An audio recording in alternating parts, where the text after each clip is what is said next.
नमस्कार दोस्तों। कल आरपीएससी ने जैसे ही पाठ्यक्रम को बदला उसके बाद से आप सभी बेचैन से व्याकुल से थे और अभी भी है। और फिर बहुत सारे मैसेजेस किए मुझे, कई सारे वीडियोस भी देखे आपने, सब कुछ किया। और मेरे साथी लोग सारे लाइव भी आ गए, उन्होंने सिलेबस वगैरह सब कर लिया। और उस समय मैं सिलेबस को विश्लेषित कर रहा था, अनुदित कर रहा था। और मैंने सारा अनुवाद करके और रात को लगभग 11-12 बजे तक मैंने सारा कुछ अपडेट कर लिया, रेडी हो गया था। मॉर्निंग से बिजी थे।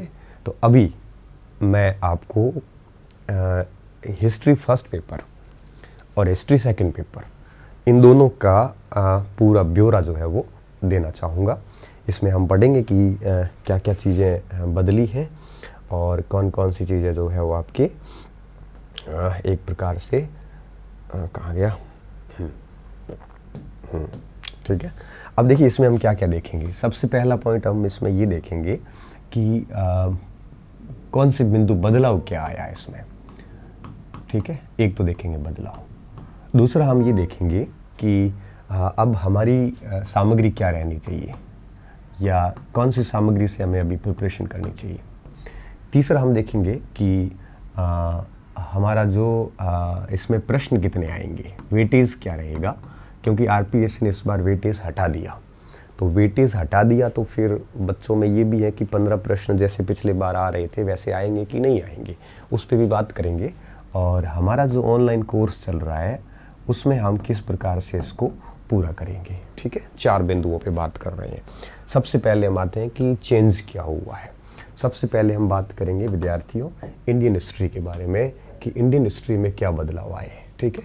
अब इंडियन हिस्ट्री की अगर मैं बदलाव की बात करूं तो एक काफ़ी बड़ा बदलाव देखने को मिला यहाँ पे। जैसे पहले टॉपिक में अगर मैं बात करूं तो मौर्यकालीन कला, विज्ञान और साहित्य पूरा ही हट गया। और गुप्त काल में भी विज्ञान का जो पोर्शन था वो हट गया। चूँकि आप गुप्तकालीन साहित्य पढ़ोगे तो थोड़ा विज्ञान आ ही जाएगा, क्योंकि आर्यभट्ट की किताबें हो चाहे वराहमिहिर की हो, थोड़ा बहुत आ जाता है वैसे, ठीक है। तो वो हटा है वहाँ से। बाकी मुगल काल कला विज्ञान साहित्य पहले से ही था और गुप्त काल का पहले से था। तो इसमें नया कुछ नहीं जुड़ा है, पहले वाला था और कुछ पोर्शन हट गया। इसके अलावा हम देखते हैं भारत के अंदर जो प्राचीन शैक्षणिक संस्थान थे, जो हमने तक्षशिला, नालंदा वगैरह पढ़ा था, वो पोर्शन पूरा हट चुका है। और ब्रिटिश भारतीय शिक्षा जो है वो पॉइंट भी हट चुका है वहाँ से। और इसके अलावा अगर अपन देखें तो 7वीं से 12वीं शताब्दी का राजपूत राज्य हट चुका है और शिवाजी और मराठा हट चुके हैं, मुगल कालीन शिक्षा हट चुकी है। और इसके अलावा भी कुछ 1-2 टॉपिक और भी हट चुके हैं। तो काफ़ी कुछ बदलाव देखने को मिला।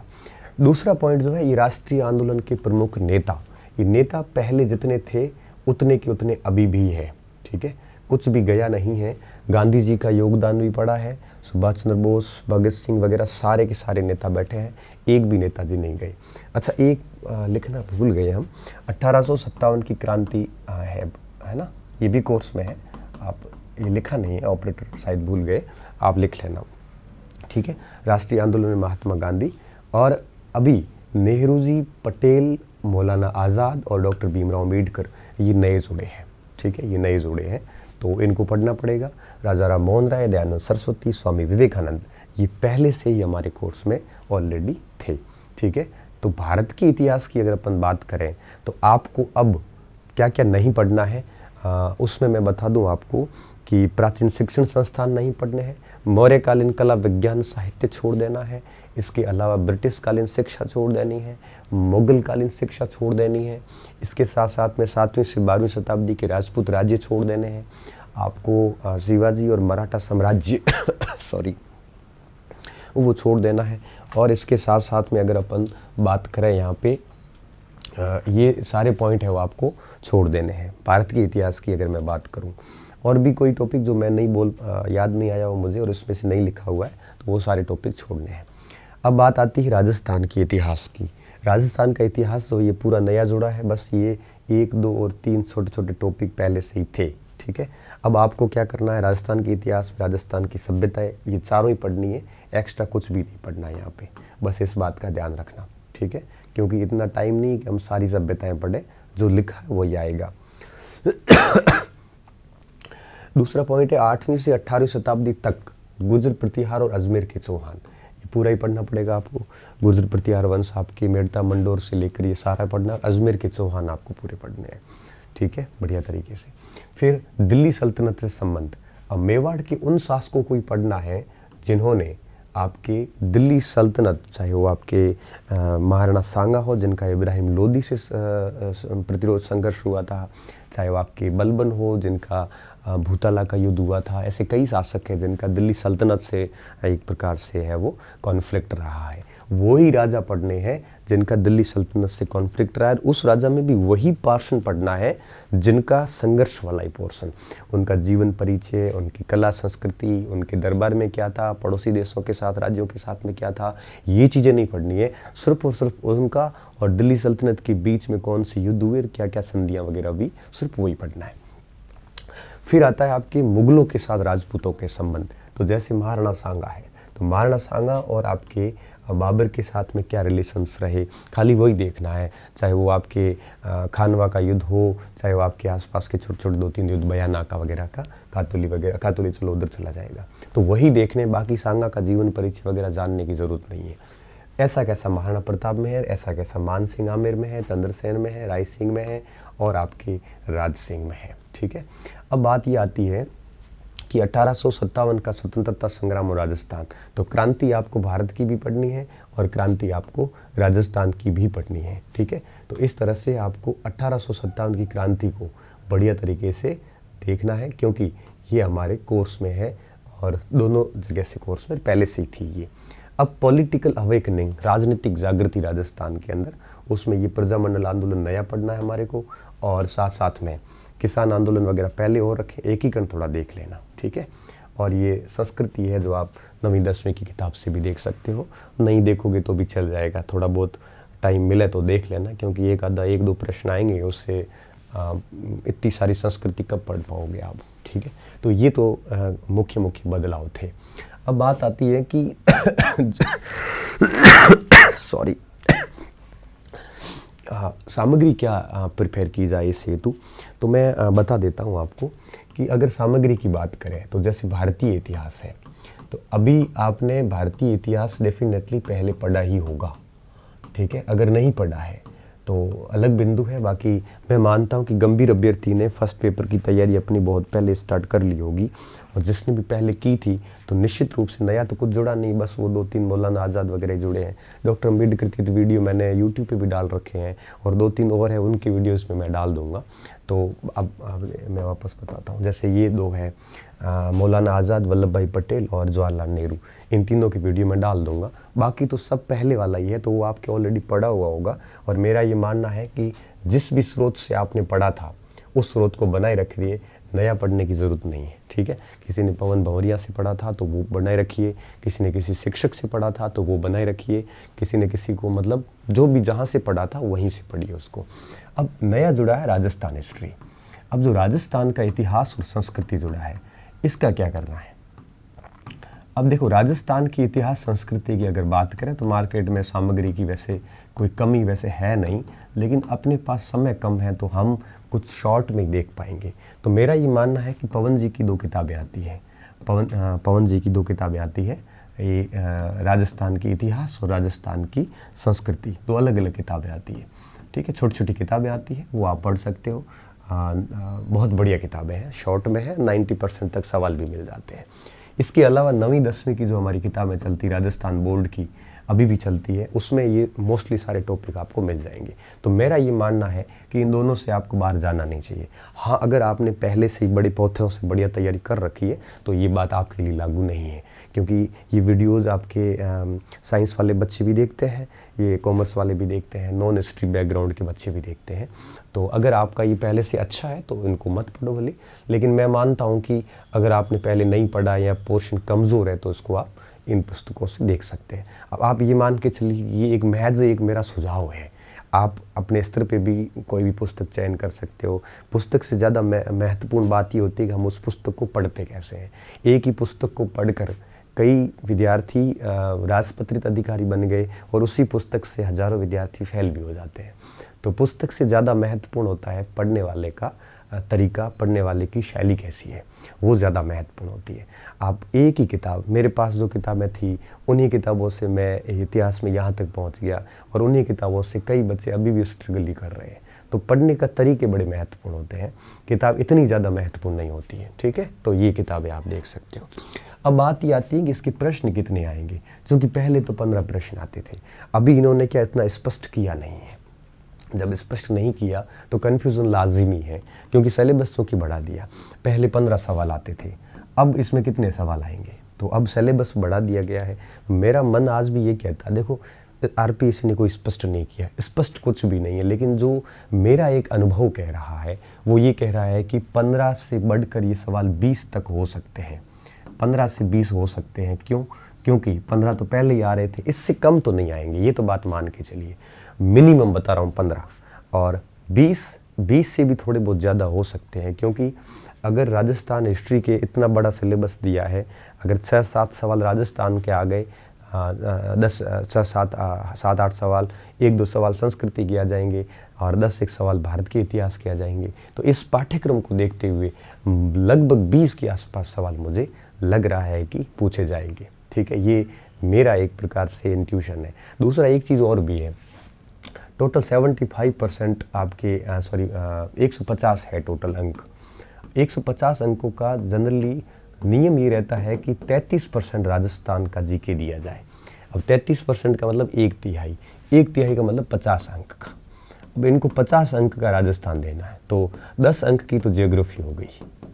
ठीक है, पीछे बचे 40 अंक। अब 10 अंक की ज्योग्राफी हो गई, अब 40 अंकों का कहाँ राजस्थान का सेटलमेंट करेंगे, तो 40 अंक का मतलब होता है 20 प्रश्न।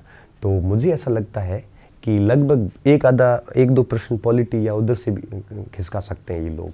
तो लगभग आपके 20 प्रश्न अगर इधर देते हैं इतिहास के, तो 40 अंक हो जाते हैं। तो 40 और ये 10, 50 का क्राइटेरिया भी पूरा हो जाता है। तो अब मेरा मन ये कहता है लगभग 18 से 20 सवाल जो है इतिहास के आएंगे, लगभग।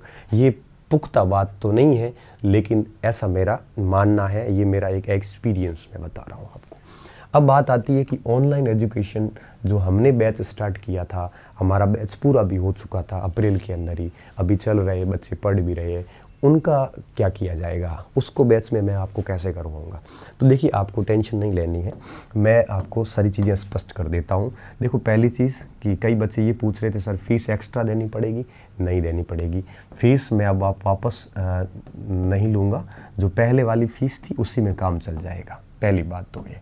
दूसरी बात, अब दूसरा पॉइंट ये आता है कि अब नया अपडेटेड सिलेबस कब शुरू करूँगा। तो नया अपडेटेड सिलेबस मैं अगले 6 जून से स्टार्ट करूँगा, क्योंकि 5 जून को मेरा मैनेजमेंट पूरा हो जाएगा, उसके स्थान पे 1 घंटा रोज़ यहाँ दूंगा, राजस्थान हिस्ट्री स्टार्ट करूँगा, क्योंकि इंडियन हिस्ट्री मेरी कंप्लीट रिकॉर्डेड है, वो आपको ऑलरेडी आपके एप्लीकेशन में है। 6 जून से शुरू करूँगा, और मुझे आगे कितना टाइम लगेगा ये मुझे इतना ज़्यादा अनुभव नहीं है राजस्थान हिस्ट्री का कि कितनी क्लासेस होगी, ऑनलाइन का इतना जानकारी नहीं है। लेकिन हाँ, ये मैं कह सकता हूँ कि अधिकांश टॉपिक मैं आपके 1 महीने के 1-1.5 महीने में करवा दूँगा। तो मुझे ऐसा लगता है कि मैं आपको 15 जुलाई तक ये नए जुड़े टॉपिक भी आपको पूरी तरीके से करवा दूंगा, बढ़िया तरीके से करवाऊंगा, बिल्कुल लिखवा के, जैसा कि मैंने इंडियन हिस्ट्री करवाई आपको, एक पॉइंट समझाया लिखवाया, वैसे ही यही करवाऊंगा। आप निश्चिंत रहना, मैं घास वास मेरी काटने की न आदत रही है, न कभी मैं घास काटूंगा, और आप सभी को अच्छे से पता है मेरी पढ़ाने की शैली, तो मैं उसी अनुरूप पढ़ाऊँगा जैसे मैं पढ़ाता आया हूँ। मेरे को कोई जल्दबाजी नहीं है, 2 चैप्टर छूट भी गए ना तो भी मुझे कोई उसका शिकवा नहीं रहेगा, लेकिन जो चैप्टर मैं करवाऊंगा वो बेहतरीन करवाऊंगा, ये मेरी आदत रही। और मैं इसी कारण बदनाम हूँ कि मेरा सिलेबस पूरा नहीं हो पाता, हर बार 5%, 10% सिलेबस रहता ही रहता है। लेकिन विद्यार्थियों जो 90% मैंने करवाया है, पिछले 10 साल का एक्सपीरियंस बता रहा हूँ, किसी भी स्टूडेंट से पूछना, वो बेहतरीन करवाया है। उसके लिए बच्चे को कहीं पर भी और जाने की आवश्यकता कभी पड़ी नहीं। तो आप निश्चिंत रहिए, बढ़िया करवाऊंगा इसको, ठीक है। और अब बात आती है कि क्या कंप्लीट करवाओगे या कुछ छोड़ोगे। हाँ, राजस्थान संस्कृति की जो 2 टॉपिक हैं, ये मेरी बहुत कमज़ोर रही है, मैंने खुद ने कभी पढ़ी नहीं, तो संस्कृति मैं नहीं करवाऊंगा। ये आप अपने स्तर पे पुस्तक लेके कर लीजिए। और रही बात राजस्थान इतिहास संस्कृति, तो जब आप अपने बैच में जुड़े हुए हो तो आपको इसके लिए कोई किताब लेनी ज़रूरी नहीं है, ठीक है। मतलब जो बैच से बच्चे जुड़े हुए, मैं उनकी बात कर रहा हूँ, उनको ये किताबें लाने की ज़रूरत नहीं है, वो मैं अपने आप मेरे स्तर पे देख लूँगा। आप बैच की ऑनलाइन स्टूडेंट की मैं बात कर रहा हूँ, जो सिर्फ संस्कृति का है, किताब ला के देख सकते हो, बाकी सब मैं अपने आप देख लूँगा, ठीक है। और जो नहीं जुड़े हुए उनके लिए मैंने किताबें बता दी। तो ये फर्स्ट पेपर हिस्ट्री का जो बदलाव था, ये बदलाव है, और निश्चित रूप से हिस्ट्री का वेटेज बढ़ा है, और जो मैनेजमेंट का वेटेज कम हुआ है, क्योंकि उसमें काफ़ी आधे से ज़्यादा चैप्टर हटा दिए। तो मुझे लगता है कि मैनेजमेंट में 10 सवाल हो जाएंगे, और उसके स्थान पे इसमें है वो 15 से 20 हो जाएंगे। तो अब मुझे ऐसा लगता है अब मुझे ऐसा लगता है कि जो मैनेजमेंट का भाग है, ठीक है, अब इस भाग को 5 नंबर की इसमें लॉस हुए हैं, 10 रहेंगे, और हिस्ट्री का जो पोर्शन है ये आपके लगभग 20 का रहेगा। तो दोनों 30 के आते थे, अभी भी 30 के आएंगे, बस 5 नंबर का इधर घट के उधर जुड़ जाएगा, ऐसा मुझे लगता है। स्ट्रॉन्ग फीलिंग है मेरी, ये स्ट्रॉन्ग इंट्यूशन है ये मेरा, ठीक है। ये बात होगी यहाँ पे। अब हम आगे बात करेंगे सेकंड पेपर के बारे में कि बदलाव क्या हुए, सॉरी।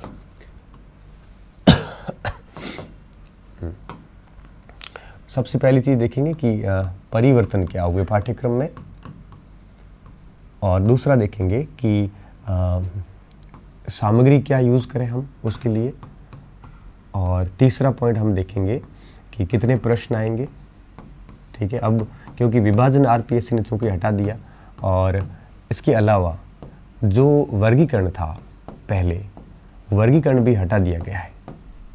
वर्गीकरण था ना पहले, पीजी लेवल, यूजी लेवल और सीनियर सेकेंडरी लेवल, वो वर्गीकरण भी हटा दिया गया, उस पर भी बात करेंगे। और अपने ऑनलाइन बैच पर भी बात करेंगे कि जो हमारा बैच चल रहा है उसमें हम उसको किस तरह से मैनेज करेंगे, ठीक है। सबसे पहले अपन बात हैं बदलाव के ऊपर। तो जो रेडिश किया हुआ, ये रेड कलर में, ये सारा का सारा आपके नया आया हुआ है। अब कोई एक आधा टॉपिक छूट गया तो आप वापस एक बार आरपीएससी की वेबसाइट से भी चेक कर लेना। हालांकि मैंने पूरी कोशिश की है कि नहीं छूटे, लेकिन कई बार क्या होता है कि अकेला करता हूँ सारी चीज़ें, तो कोई छोटा मोटा टॉपिक इधर उधर हो जाता है, तो आप इसको ज़्यादा माइंड पे मत लेना। मैंने रात को लगभग 1 बजे तक बैठ के सारा इसको है वो ट्रांसलेट किया है, सारा कुछ किया है इसमें। तो देखिए एक टॉपिक तो ये जुड़ा है, ठीक है, प्राचीन भारत के इतिहास के स्रोत।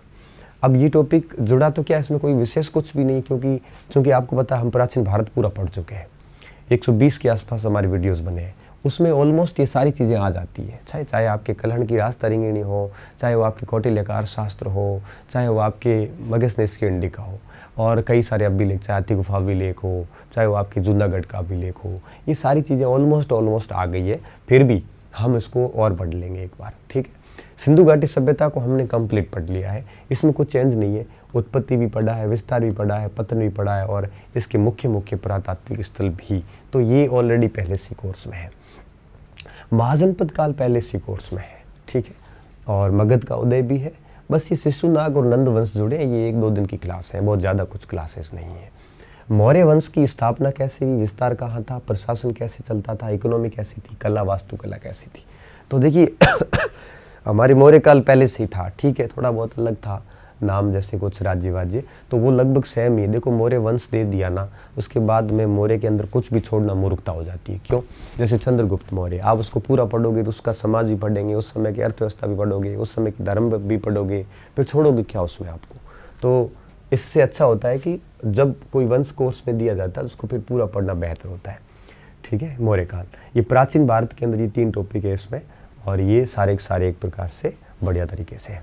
फिर बात आती है दिल्ली सल्तनत, ठीक है। दिल्ली सल्तनत के एक प्रकार से पूरी की पूरी प्रशासनिक व्यवस्था दौरान प्रशासनिक व्यवस्था कैसी रही, सैन्य संगठन कैसा रहा, भू राजस्व एकता व्यवस्था, ये प्रशासनिक प्रणालियाँ हमें स्पेशली देखनी है। वैसे क्या दिल्ली सल्तनत का इन्होंने शासकों का भी मेरे हिसाब से आगे दिया है,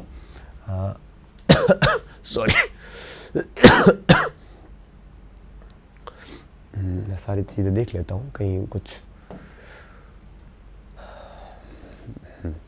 खैर। तो स्पेशली इन्होंने दिल्ली सल्तनत की कहीं पर भी राजनीति दी नहीं है। तो वंशों को ज़्यादा पढ़ने की बजाय ये करोगे, वैसे वंश आपको पढ़ने पड़ेंगे क्योंकि जब आप दिल्ली सल्तनत के साथ में इनके संबंध पढ़ोगे तो निश्चित रूप से वंशों का आपको ज्ञान तो होना ही चाहिए। तो सामान्य जानकारी रख लेना।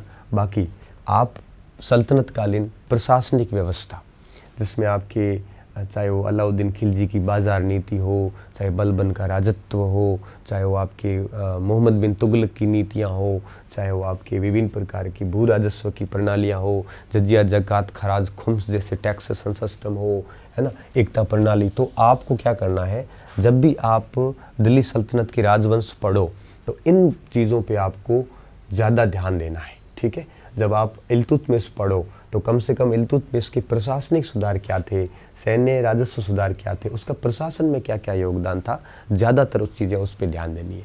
पहले क्या था, दिल्ली सल्तनत के अंदर राज्य राजनीति भी साथ में थी, इस बार थोड़ा सा कम किया है इन्होंने। अब आता है प्रादेशिक शक्तियों का उदय। इसमें आपके जैसे हैदराबाद है, अवध है, बंगाल है ना, और आपके कर्नाटक है, ये प्रादेशिक शक्तियाँ थी। जब मुगल काल धीरे धीरे ख़त्म हो रहा था, कमज़ोर हो रहा था, उस समय कई सारे प्रदेशों के नवाब अपने आप को स्वतंत्र घोषित कर चुके थे, वो पढ़ना है आपको। ठीक है, ये थोड़ा सा नया भी है। लेकिन जब हम पिछली बार भी बंगाल, हैदराबाद वगैरह पहले से भी थे मेरे हिसाब से, तो कोई ज़्यादा बड़ा परिवर्तन नहीं है। भारत में औपनिवेशिक शासन की स्थापना 1757 से 1857, मतलब प्लासी के युद्ध से लेकर 1857 की क्रांति तक, ये पॉइंट दिया है। अब बात ये आती है कि यूरोपियन कंपनियों का आगमन पढ़ना है कि नहीं पढ़ना है। देखिए, अगर हम यूरोपियन कंपनियों के आगमन की बात करें सीधे तौर पे, तो न तो पुर्तगालियों का पढ़ना है हमें, क्योंकि वो तो गया कोर्स से बाहर, औपनिवेशिक शासन था ही नहीं उनका। हमें 1757 के बाद का पढ़ना है। डचों का भी छोड़ दो आप, फ्रांसीसियों को भी छोड़ दो आप, लेकिन ब्रिटिशर्स कंपनी पूरी पढ़ लो आप। क्यों? क्योंकि जब आप पूरी पढ़ोगे तभी आपको पीछे से सारी कहानी अच्छे से याद होगी। तो ब्रिटिश कंपनी 1600 से लेकर शुरू करना आप, और उनका डचों से कहाँ संघर्ष रहा है, उनका पुर्तगालियों से संघर्ष, उनके कर्नाटक वार। वैसे अब सवाल आए ना आए, लेकिन कम से कम वो पृष्ठभूमि तैयार होगी ना, तो वो बहुत ज़्यादा नहीं है, और लगभग अपने भी 4-5 वीडियो ही है उसके, और आप खुद हाथ से तैयार करोगे तो 5-6 पेज ही होंगे। तो वो तैयार होगा तो फिर क्या है कि आगे 1757 से 1857 हमें अच्छे से समझ में आएगा। फिर औपनिवेशिक शासन की स्थापना में हमें बंगाल को पढ़ना है कि बंगाल में कैसे स्थापना हुई, मद्रास में, मैसूर में कैसे स्थापना हुई, आपके मराठा क्षेत्र में कैसे विस्तार हुआ, पंजाब में कैसे हुआ। देखो विद्यार्थियों, ये पहले से ही था, इसमें अलग कुछ भी नहीं है, ये पहले से ही था, बट ये है कि इस बार इन्होंने थोड़ा टाइम स्पेसिफिक करके दे दिया है। ब्रिटिश सर्वोच्चता का विकास, किस तरह से ब्रिटिशर्स भारत में सर्वोच्च हुए, ये पूरी बात देखनी है, और इसमें भी लगभग यही टॉपिक आता है। इसके साथ साथ कुछ ऐसे क्षेत्र भी आ जाते हैं जिस पर ब्रिटिशर्स का धीरे धीरे अधिकार हुआ, और इसमें ब्रिटिशर्स की वो नीतियाँ, चाहे वो आपकी रिंग फेंस की नीति हो, वो नीतियाँ भी इसमें वो सर्वोच्चता में शामिल हो जाती है। ठीक है, तो थोड़ा सा यहाँ पे बदलाव है। 1857 का, वैसे मैंने इसको बदलाव के सिलेबस में क्यों नहीं रखा है, क्योंकि पुराना सिलेबस देखें और ये देखें तो कोई ज़्यादा चेंज नहीं है, बट ये है कि इसमें इस बार इन्होंने टॉपिक थोड़े स्पष्ट कर दिए। पहले स्पष्ट नहीं था, थोड़ा सा पहले लिखा था कि बंगाल में कंपनी का विस्तार, बात सेम ही थी, औपनिवेशिक शासन की स्थापना क्योंकि बंगाल से ही शुरू हुई थी। पहले ये था कि भारत में ब्रिटिश शासन का विस्तार, तो इस बार लिखा है ब्रिटिश सर्वोच्चता का विकास। बात एक ही, ये पढ़ना तो सभी था, पहले भी था, अब भी पढ़ना है। ठीक है, इस बार थोड़ा सा स्पष्ट किया इन्होंने। 1857 का विद्रोह, प्रकृति घटनाएं, महत्व और परिणाम, ये पहले से था। ठीक है, यूरोप में पुनर्जागरण और रिफॉर्मेशन, धर्म सुधार आंदोलन पूरा पढ़ना हमें, ये पहले से ही था, इसमें कुछ नया नहीं है।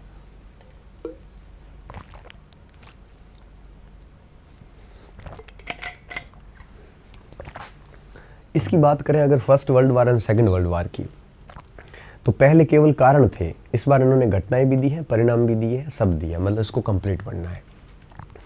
राष्ट्रसंघ और संयुक्त राष्ट्र संघ पहले से भी थे, इसमें कुछ भी नहीं। वर्ल्ड हिस्ट्री में तो बेसिकली आप ये मान के चलिए सिर्फ 3 टॉपिक ही उड़े हैं आपके। धर्म, विश्व के धर्म, ईसाई और इस्लाम, सभ्यताएं पूरी चली गई, और जो 4 सभ्यताएं थी वो सब चली गई। हमारे 12-15 वीडियो डिलीट हो गए, और एक उदारवाद, राष्ट्रवाद और साम्राज्यवाद, वो टॉपिक भी यहाँ से उड़ गया। फिर आता है राजस्थान का इतिहास। इस पोर्शन में राजस्थान के पुरातात्विक स्थल, ये पहले पेपर वाला सेम आ जाता है, बस उसमें 4 पढ़ने और इसमें एक्स्ट्रा जो है वो सारे पढ़ने हैं। दूसरा राजपूत राजवंश पढ़ने हैं, गुहिल पढ़ना है, गुर्जर प्रतिहार पढ़ना है, राठौड़ और चौहान। तो गुर्जर प्रतिहार और चौहान तो आपको उसमें भी फर्स्ट पेपर में ही पढ़ना है। गुर्जर और ये गोहिल और राठौड़ थोड़ा सा अलग पढ़ना है। राठौड़ में फिर बीकानेर की पढ़ने पड़ेंगे, जोधपुर भी पढ़ने पड़ेंगे। ठीक है, इसमें कछवा नहीं लिखा, कछवा भी है साथ में, है ना, कछवा भी इसमें साथ में है। ठीक है, फिर ये आ गया वापस राजपूतों का प्रतिरोध, जिसमें पृथ्वीराज तृतीय, रणथंभौर, रावल रतन सिंह, कांगड़ा देव सांगा, मालदेव चंद्रसेन, महाराणा प्रताप, ये माध्यमिक शिक्षा बोर्ड की किताबों में से लिए गए टॉपिक है ये सारे, और लगभग ये सारे सारे आपके वापस फर्स्ट पेपर में भी आ जाते हैं। ठीक है फिर आता है पार्ट 2, स्नातक स्तर। स्नातक स्तर में पूर्व और आद्य इतिहास, मतलब proto history and pre history. Proto history and pre history में फिर आपके पुरा पाषाण, मध्य पाषाण, नव पाषाण, ताम्र पाषाण। कुछ बच्चे कह रहे सर महापाषाण कोर्स में है कि नहीं है। देखो महापाषाण भी प्री हिस्ट्री लिख लिया ना, इसका मतलब ये हुआ कि पाषाण पूरा ही पढ़ना है। हमने ये पूरा पढ़ रखा है ऑलरेडी। वैदिक युग में वैदिक साहित्य पढ़ना है। ये वैदिक साहित्य हमने पहले भी पढ़ा है, क्योंकि वापस जब आप भारत की इतिहास को जानने के स्रोत पढ़ते हैं तो वैदिक साहित्य पूरा ही आ जाता है। इसकी राजनीति, इनका समाज, अर्थव्यवस्था, धर्म, दर्शन, अनुष्ठान, ये पहले से कोर्स में था। जैन और बौद्ध धर्म पढ़ा है यहाँ पे, और पौराणिक धर्म हटा दिया है। क्या किया है? पौराणिक धर्म इन्होंने हटा दिया यहाँ से, जिसमें अपन ने शैव संप्रदाय, वैष्णव संप्रदाय, वैसे वो पढ़ना चाहिए आपको, क्योंकि वो पढ़ते हैं तो थोड़ा सा और जटिलताएं दूर होती है, और उसमें कुछ विशेष भी नहीं है, क्योंकि उसका साहित्य भी काम आता है। हमारे जब राजा लोग पढ़ते हैं तो शैव वैष्णव मत के हैं कि नहीं, इसका भी समझ में आता है। इसके अलावा भक्ति सूफी आंदोलन में भी वो हमें समझ में आता है, तो पढ़ने से नुकसान नहीं है। मौर्योत्तर युग में ये तीनों टॉपिक नहीं जुड़े हैं। ठीक है, कर्ण तो वैसे कुछ है नहीं ज़्यादा, लेकिन इंडो ग्रीक शासक कौन थे, कुषाण कौन थे, और शक शासक, जैसे हम पश्चिमी क्षत्रप कहते हैं, ये पूरा नया जुड़ा है। ठीक है, अब गुप्त युग आया है, जिसमें राजनीति और सांस्कृतिक उपलब्धियां दी है। इस बार राजनीति आती है तो विद्यार्थी और राजनीति के साथ प्रशासन हमेशा जुड़ा हुआ होता है, तो आपको राजनीति के साथ प्रशासन भी पढ़ना है। जब संस्कृति आती है तो फिर उसमें समाज भी आता है, उसमें आपके यूँ कहिए कि कला भी आती है, उसमें आपके साहित्य भी आता है, उसमें स्थापत्य आता है, उसमें संस्कृति, कल्चर में सारा कुछ आ जाता है। ठीक है, ये पढ़ना पड़ेगा आपको। अब पीछे सिर्फ एक अर्थव्यवस्था बची है, वो अब आपकी इच्छा के ऊपर, और मैं चाहता हूँ कि आप अर्थव्यवस्था भी पढ़ना। क्यों? क्योंकि पूर्व मध्यकाल की आर्थिक जीवन बी कोर्स में है। सॉरी, हाँ देखो ना, पूर्व मध्यकाल में सामाजिक सांस्कृतिक जीवन है। ठीक है,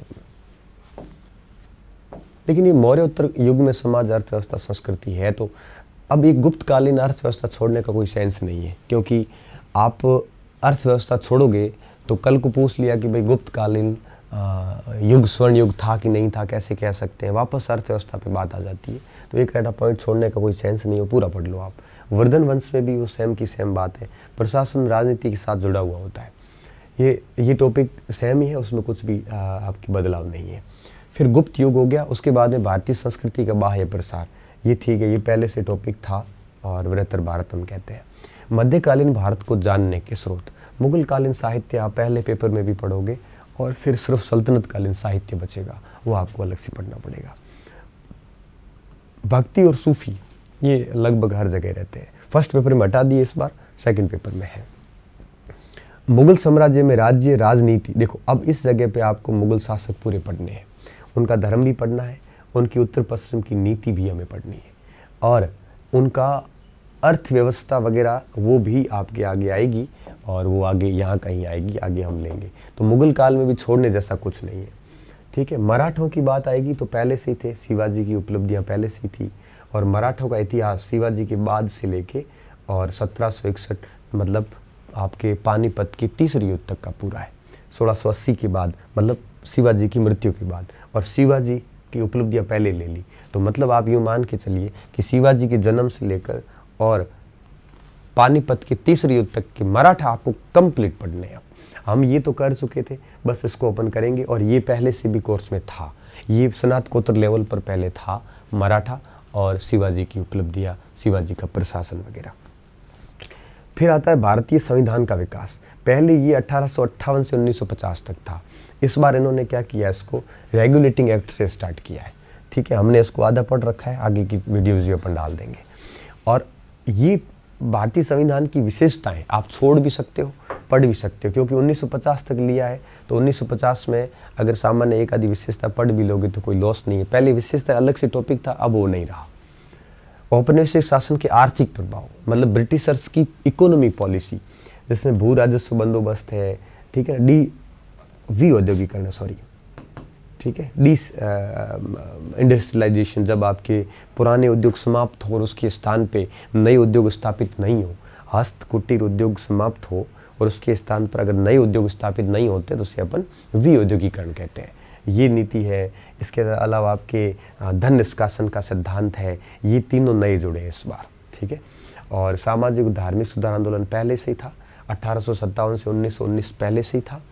और इसके बाद में अमेरिका, औद्योगिक क्रांति, France, Napoleon Bonaparte, Italy, Germany, रूस, ये सब पहले से ही था। 1857 क्रांति फर्स्ट पेपर में आप पढ़ोगे, ये भी फर्स्ट पेपर में पढ़ोगे। और मुगल राजपूत संबंध, मान सिंह, राय सिंह, जय सिंह और जसवंत सिंह, ये आपके थोड़ा सा है। इसमें वैसे कुछ ज़्यादा कुछ भी नहीं है। वैसे 2 टॉपिक तो आपके पहले पेपर में भी कॉमन आ जाते हैं, ठीक है। अब आता है लास्ट में स्नातकोत्तर स्तर। अब स्नातकोत्तर स्तर की अगर मैं बात करूं तो इसमें आपके मौर्य युग में ये समाज, अर्थव्यवस्था और संस्कृति दी है। इसका मतलब हुआ कि सुंग, सातवाहन, कण्व, कुषाण और शक और आपके ग्रीक, इंडो ग्रीक शासक, इसके समय भारत की, मतलब मौर्य काल और गुप्त काल के बीच का जो भारत था, उस दौरान समाज कैसा था, अर्थव्यवस्था कैसी थी, संस्कृति कैसी थी। आपको याद होगा कि सातवाहन के बाद में मैंने आपको ये समाज और संस्कृति पढ़ाई भी थी, थोड़ी मैंने एक्स्ट्रा पढ़ाई थी, मेरे को लगा था कि बाद में भी आ सकता है, तो हमने ये पढ़ी भी है। तो ये एक थोड़ा सा टॉपिक नया है। इसके अलावा दक्षिण भारत के राजवंश, सातवाहन पहले से था, संगम युग पहले से था, चालुक्य पहले से था, पल्लव पहले से था, चोल पहले से था, सिर्फ राष्ट्रकूट नया जुड़ा है यहाँ पे, ठीक है। और पूर्व मध्यकालीन भारत में समाज, संस्कृति एवं विकास, ये राजपूत काल की बात कर रहा है। और इसमें आपके इनका समाज देखना है, इसमें कल्चरल देखना है, और इसमें कुछ विशेष नहीं है यहाँ पे। मध्यकालीन भारत के दौरान आर्थिक और सामाजिक सांस्कृतिक जीवन, अब ये मध्यकालीन भारत का पूरा जीवन दिया है। तो इसमें आपके मुगलकालीन समाज, अर्थव्यवस्था आ जाती है, और साथ में सल्तनत कालीन समाज, अर्थव्यवस्था भी आ जाती है, ठीक है। मुगलों का प्रशासन पूरा ही देखना है। तो अब आप देखिए कि मुगलों का प्रशासन पूरा आ गया, और मुगलों का राज्य राजनीति आ गई, धर्म आ गया। मुगलों की अर्थव्यवस्था छोड़ के मुगलों की अर्थव्यवस्था और समाज, मुगलों का अर्थव्यवस्था और समाज के अलावा सब आ गया। मुगल अर्थव्यवस्था नहीं पढ़ना है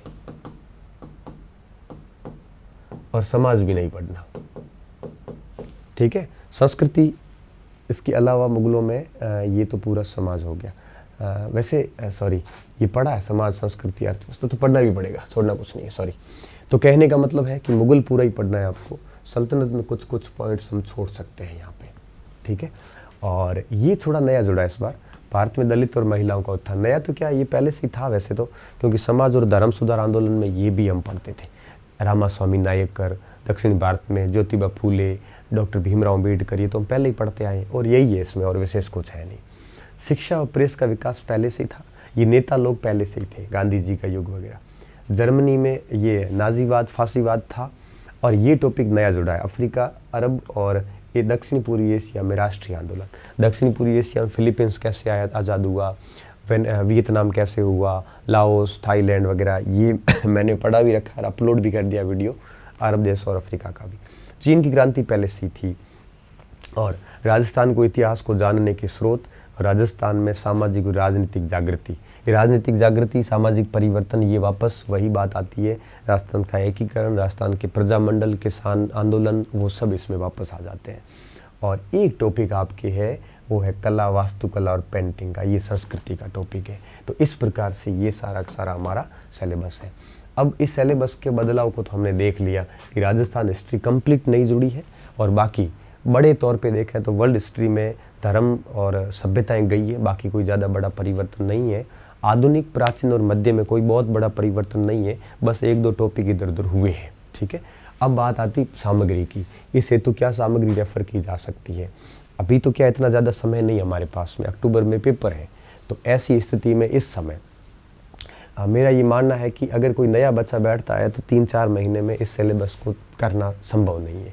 हो सकता है कई सारे यूट्यूबर्स आपको ऐसे बता दें कि 2 महीने में नौकरी लगी जा सकती है, 3 महीने में लगाई जा सकती है, मैंने तो 4 महीने में लगाई थी। ऐसा पॉसिबल नहीं होता।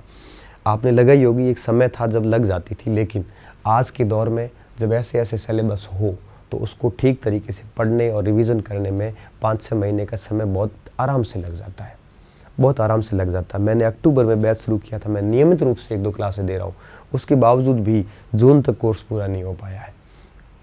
रेगुलर 3 से 4 घंटे में पढ़ा रहा हूँ, उसके बावजूद भी आप सोचिए 80-90% तक हमने कोर्स किया था, अब तो और ऐड कर दिया इन्होंने। तो कहने का मतलब ये होता है कि इतने 3-4 महीने में अब आपको, मेरे हिसाब से जो भी आपने तैयारी की है पहले, उसी सामग्री को आप जारी रखें। और राजस्थान हिस्ट्री के लिए, क्योंकि बाकी में तो कोई ज़्यादा चेंज नहीं है, आप जिससे भी पढ़ाई कर रहे हो उसका पढ़ते रहे आप।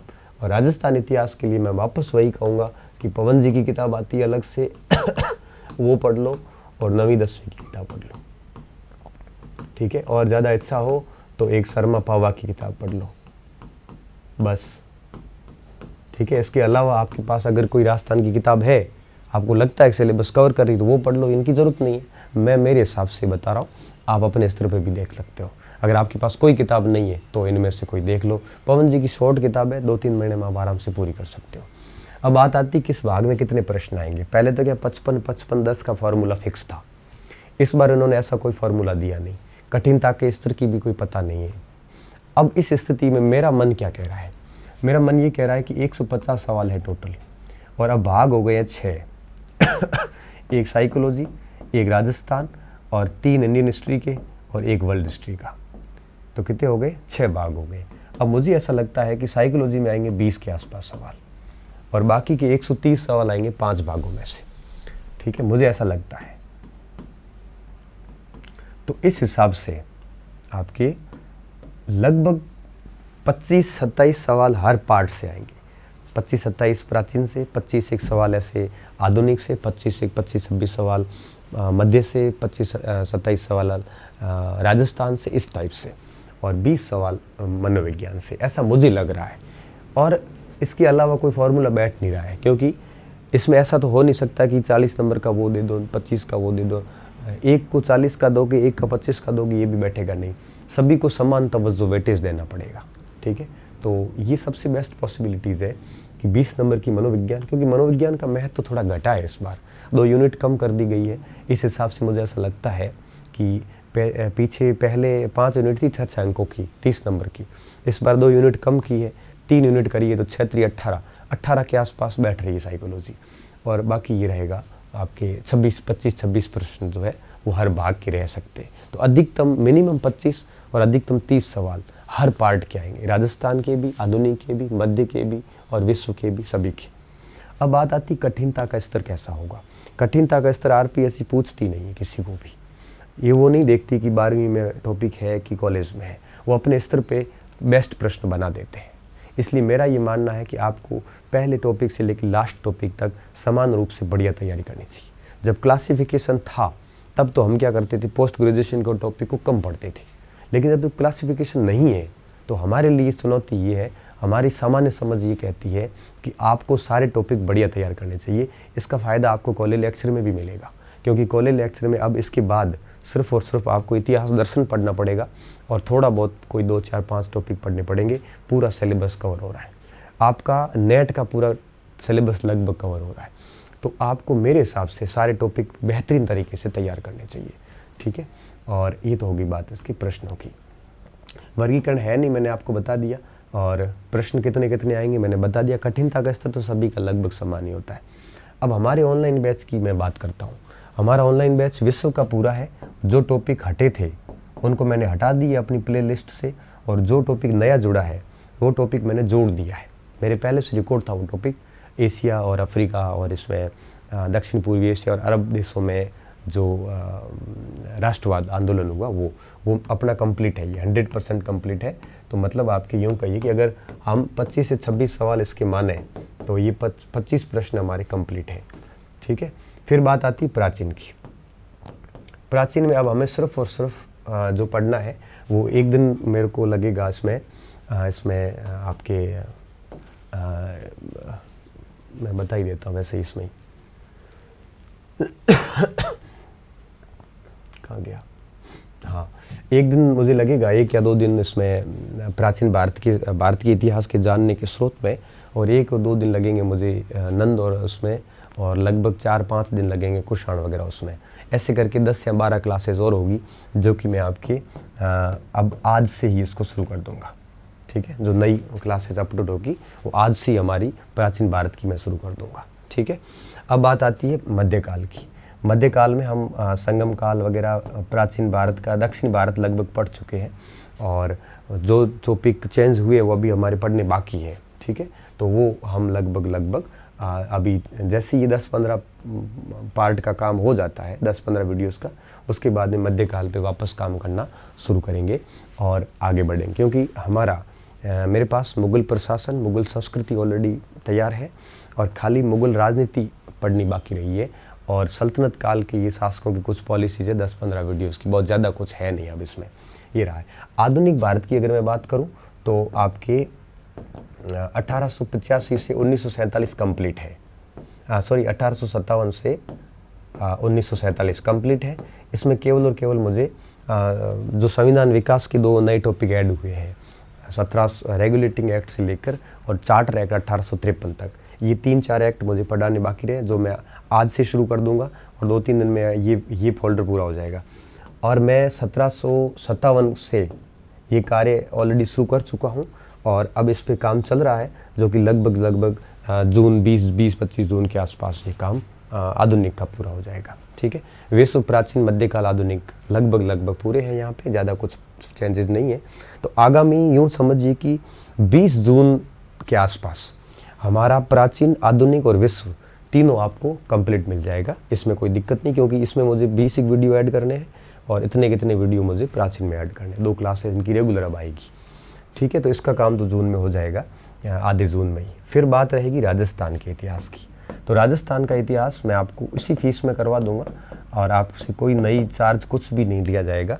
हाँ, लेकिन एक दिक्कत है यहाँ पे, संस्कृति वाला एक टॉपिक जो है वो आप अपने स्तर पे कर लेना 9वीं-10वीं की किताब से, और जो इतिहास का भाग है वो मैं कोशिश पूरी करूँगा कि जुलाई तक आपको पूरा करवा दूँ। और ये 5 जून से 5 या 6 जून से मैं आपके राजस्थान की वीडियो डेली डालना स्टार्ट कर दूँगा। ठीक है, क्योंकि 5-6 जून को हमारा मैनेजमेंट पूरा हो जाएगा, और उसके बाद 1 क्लास राजस्थान की आएगी, 1 आधुनिक की आएगी, और 1 प्राचीन की चलेगी। प्राचीन पूरी होती मध्यकाल शुरू हो जाएगा, और आधुनिक फिर पूरा होती मध्यकाल की 2 क्लासें हो जाएगी, राजस्थान धीरे धीरे चलेगा। ऐसे करते करते ऑनलाइन कोर्स की अगर मैं बात करूं तो लगभग हम जुलाई तक फ्री हो जाएंगे, और 90% सिलेबस आपको जून में मिल जाएगा पूरा। दिक्कत वाली कोई बात नहीं है, आपको ज़्यादा लोड नहीं लेना है, और परिवर्तन सभी के लिए हुआ, किसी एक के लिए हुआ नहीं है। ठीक है, ज़्यादा ऐसे होच पोच होने की ज़रूरत नहीं है, और जो कोर्स में चीज़ें नहीं है वो मैं प्लेलिस्ट से हटा दूंगा, और जो कुछ कोर्स में नया ऐड हुआ है वो मैं धीरे धीरे, अब आया है सिलेबस तो 5-7 दिन मुझे भी लगेंगे, लेकिन मैं जून में बहुत सारा कुछ कर दूंगा आपके यहाँ पे। तो आपको किसी भी प्रकार की चिंता नहीं करनी है, इतिहास में हटा कुछ भी नहीं है। ठीक है, थोड़ा वर्ल्ड हिस्ट्री में 2-3 टॉपिक हटे हैं, और प्राचीन में कोई हटा है तो कोई बहुत बड़ा टॉपिक नहीं हटा। पुराण तो हमें पढ़ना ही चाहिए। एक सांस्कृतिक भारतीय संस्कृति की विशेषता है, वो वैसे ही 1 पेज का ही था। भारत की बहुत भौगोलिक सीमाएं वो भी 2 पेज का था, बस वही तो हटा है, और क्या हटा है। मध्यकाल पूरा पढ़ा है, प्राचीन पूरा पढ़ा है, आधुनिक पूरा पढ़ा है। तो हमने जो हिस्ट्री के नोट्स बनाए आप लोगों ने, वो उस पूरे के पूरे कोर्स में है। बस ये है कि उनके अंदर जो पहले 120 में से लगभग 100 सवालों का कंटेंट था, अब वो कंटेंट घट के 75 के आसपास हो गया है। क्योंकि अब राजस्थान नया घुस गया है, और इस पर मैं काम है वो 5 से 6 जून से शुरू कर दूंगा। जिस दिन मैनेजमेंट पूरा होगा उसी दिन से राजस्थान का इतिहास मेरी तरफ से स्टार्ट हो जाएगा। ठीक है, और मैं पूरी प्रयास करूंगा कि राजस्थान वगैरह सारी चीज़ें अच्छे से करवा दूंगा। तो जून जुलाई तक कर देंगे हम, और आपको एक प्रकार से ढेर सारी शुभकामनाएं मेरी तरफ से। बढ़िया तरीके से पढ़िए, और सोशल मीडिया वगैरह जो है इन चीज़ों पे ज़्यादा डिस्कशन मत करिए। आरपीएससी का एक आधिकारिक सिलेबस लाइए, एक अपना सिलेबस मैंने हिंदी में ट्रांसलेट करके मेरे टेलीग्राम चैनल पे भी डाला है। अपने एप्लीकेशन के सारे बैचेज में मैंने अपलोड कर दिया है। आप वो भी ले लेना, ताकि अंग्रेजी में कोई शब्द समझ में ना आए तो आपको हिंदी में भी समझ में आ जाएगा।